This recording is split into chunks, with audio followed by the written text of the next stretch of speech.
Hello student, स्वागत है आप सभी का अपने YouTube channel Vipin sir classes पर।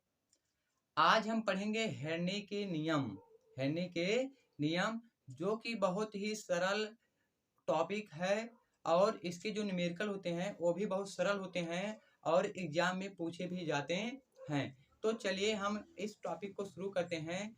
तो ध्यान से समझिएगा सब लोग।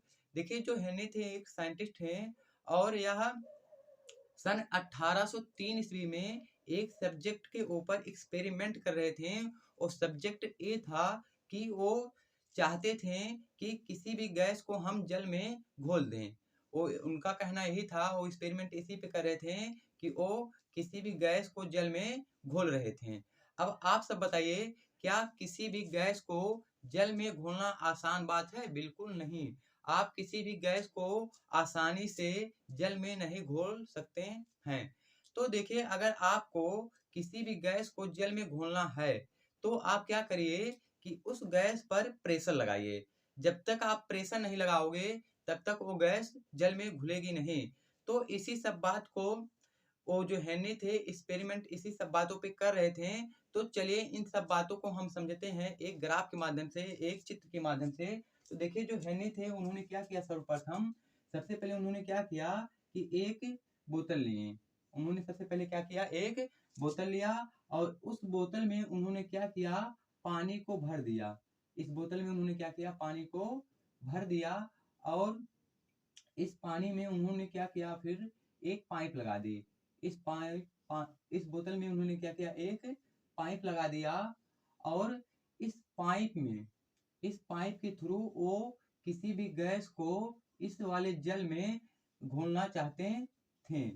इस जल में किसी भी गैस को वो जल में घोलना चाहते थे।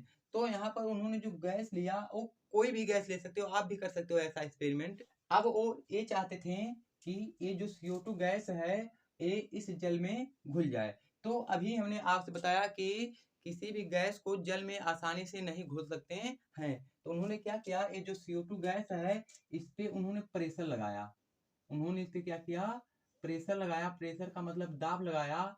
अब देखिए, जो दाब जब लगाएंगे इस CO2 गैस पे तब ये CO2 गैस क्या होगा, इस जल में घुल जाएगा। कहने का मतलब ये जो CO2 है इसका जो द्रव्यमान होगा इस पे वह जितना ज्यादा दाब लगाएंगे CO2 गैस उतना ही ज्यादा जल में घुलेगा। इसका मतलब हम बोल सकते हैं कि जो CO2 गैस का द्रव्यमान होगा वो लगाए गए दाब के समानुपाती होगा। तो देखिए, जो यहाँ पर एक इक्वेशन बन रहा है, इक्वेशन ये है, इसका मतलब ये है कि जो CO2 गैस का द्रव्यमान होगा वो लगाए गए दाब के क्या होगा, समानुपाती होगा। अब देखिए थोड़ा आगे बढ़ते हैं। यहाँ पर प्रपोर्शनल चिन्ह हम हटाएंगे तो यहाँ पर एक कांस्टेंट लगाएंगे जिसका नाम क्या होगा, के। जिसका नाम क्या उन्होंने रखा, के। कांस्टेंट हटाने के बाद के रखा और यहाँ पर देखिए इंटू पी। ए बन गया एक समीकरण जहां पर W क्या है, W उस गैस का मात्रा है। जो गैस आप यहाँ पर घोलना चाहते हो उस गैस की क्या है, मात्रा। कहने का मतलब W है गैस की मात्रा, या तो इस तरह भी हम बोल सकते हैं गैस का द्रव्यमान। गैस का द्रव्यमान बोलिए, या तो आप गैस का मात्रा भी बोल सकते हैं। और यहाँ पर देखिए जो के है ये क्या है, कांस्टेंट है। कांस्टेंट की हिंदी होती है स्थिरांक। कांस्टेंट की हिंदी क्या होती है, स्थिरांक। यहाँ पर क्या है, कांस्टेंट है। और यहाँ पर जो P है वो क्या है, प्रेशर। P क्या है, प्रेशर। उसके बाद देखिए, जब वो ये इस सब्जेक्ट पे स्टडी कर बाद उन्होंने आगे बढ़ा। आगे जाने के बाद उन्होंने ये देखा कि किसी गैस का वाष्प अवस्था में जो आंशिक दाब होता है वो उस गैस के मोल प्रभाज के समानुपाती होता है। इसका मतलब ये है कि जो आंशिक वाष्प दाब होता है वो गैस के मोल प्रभाज के क्या होता है, समानुपाती होता है। अब देखिए, आप सबको मालूम है कि अगर फिर से प्रपोर्शनल चिन्ह हटाएंगे तो एक कांस्टेंट लगाएंगे। तो उन्होंने क्या किया, P बराबर एक प्रपोर्शनल चिन्ह हटाया तो वहां पर एक कांस्टेंट लगाया KH। उन्होंने क्या लगाया, KH इंटू यहाँ पर ये क्या है, X गैस। तो ये देखिए एक और समीकरण हमको मिल जाता है, P बराबर KH इंटू एक्स गैस, जहां पर P होता है पार्सल प्रेशर, जहां पर P क्या है, पार्सल प्रेशर, जिसकी हिंदी होती है आंशिक दाब, जिसकी हिंदी क्या होती है, आंशिक दाब, आंशिक दाब। और यहाँ पर देखिए KH क्या है, KH है हेनरी कांस्टेंट, KH क्या है, हेनरी कांस्टेंट, हेनरी कांस्टेंट। और यहाँ पर जो एक्स गैस है वह किसी भी गैस का क्या है, मोल प्रभाज, किसी भी गैस का क्या है, मोल प्रभाज, किसी भी गैस का मोल प्रभाज, चाहे आप मोल प्रभाज बोलिए या तो इसी को आप मोल अंश भी बोल सकते हो। तो उम्मीद करते हैं कि इतनी बात आप सबको समझ में आई होगी। यहाँ पर देखिए जो हेने का नियम है, यहाँ पर लिखा गया है कि स्थिर ताप पर घुलने वाले गैस के द्रव्यमान लगाए गए दाब के समानुपाती होता है। तो यही देखिए जो घुलने वाली द्रव्यमान है वो लगाए गए दाब के क्या है, समानुपाती है। तो हमने यहाँ से प्रपोर्शनल हटाया, एक कॉस्ट लगाया के, जहां पर W क्या है, किसी भी गैस का द्रव्यमान, या तो उसको मात्रा बोल सकते हैं, कि यहाँ पर क्या है, स्थिरांक, P क्या है, दाब। इसके बाद जब उन्होंने थोड़ा आगे बढ़ा तो आगे उन्होंने ये देखा कि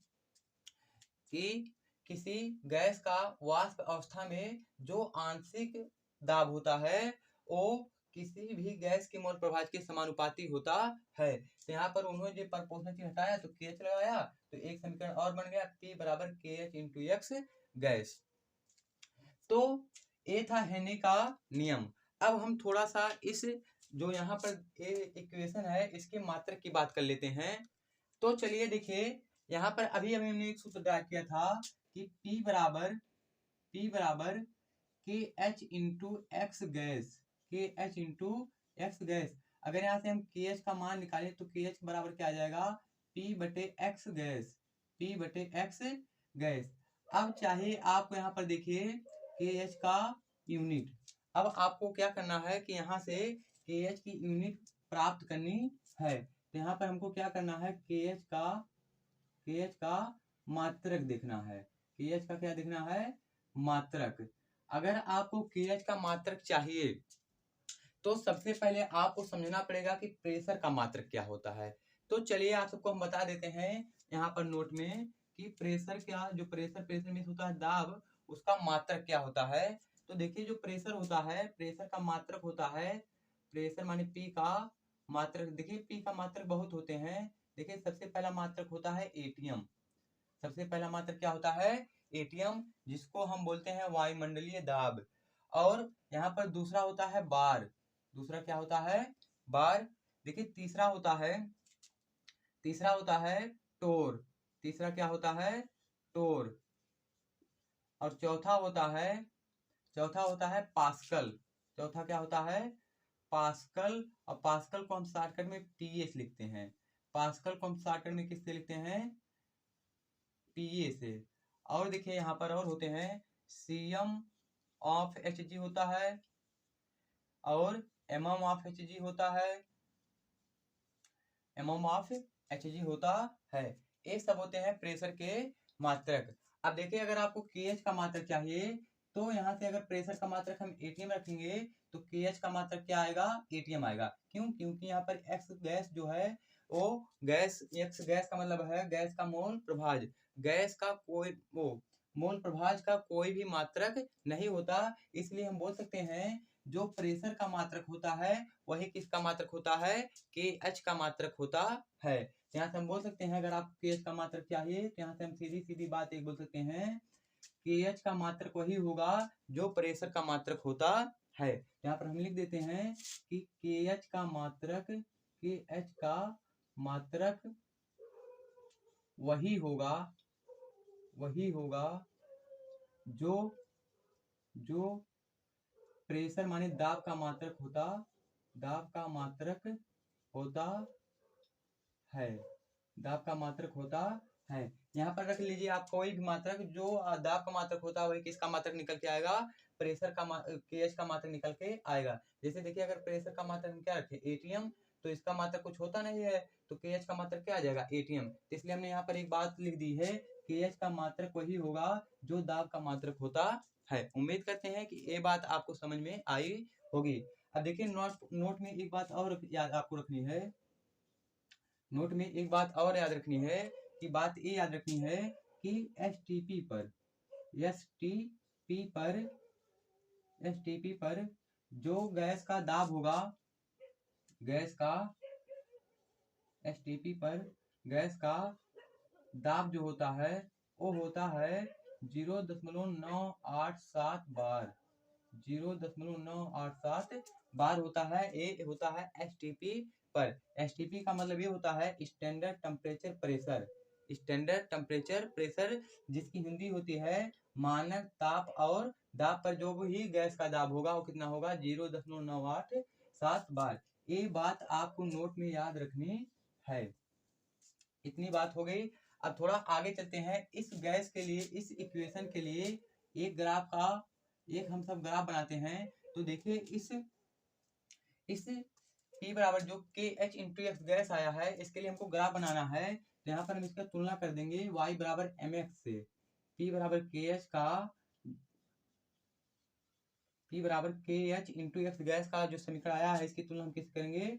y बराबर mx से। अब देखिए जो यहाँ पर YH पे है वो क्या है? P।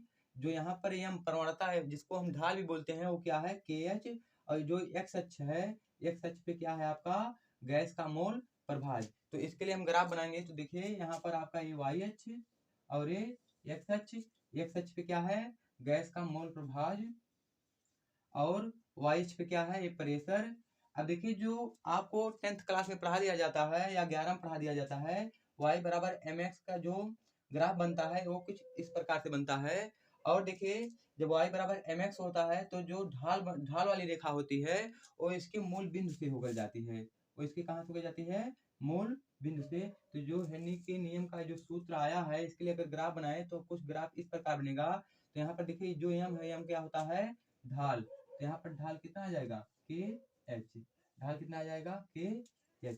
ये होता है हेनरी के समीकरण का ग्राफ। तो उम्मीद करते हैं ये बात आप सबको अच्छे से समझ में आई होगी कि यहाँ पर KH का क्या मात्रक है, एसटीपी पर गैस का दाब कितना होता है, और ये ग्राफ क्या है, और यहाँ पर हमने दाब का मात्रक भी बता दिया है। उम्मीद करते हैं कि आप सबको ये बात और अच्छे से समझ में आई होगी। इसी के साथ आप सभी को धन्यवाद।